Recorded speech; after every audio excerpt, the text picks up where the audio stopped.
পার্বত্য জেলা খাগড়াছড়ির গুইমারা উপজেলা বিএনপি ইনকিলাব মঞ্চের মুখপাত্র শরীফ ওসমান হাদী এবং চট্টগ্রাম ৮ আসনে বিএনপির মনোনীত প্রার্থী এরশাদ উল্লাহর উপর নৃশংস হামলার প্রতিবাদে বিক্ষোভ মিছিল ও সমাবেশ করেছে।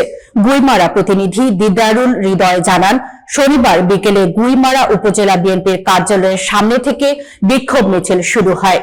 বিএনপি ও এর সহযোগী সংগঠনের নেতাকর্মীরা গুরুত্বপূর্ণ সড়ক প্রদক্ষিণ শেষে দলীয় অফিসের সামনে সংক্ষিপ্ত সমাবেশে মিলিত হন।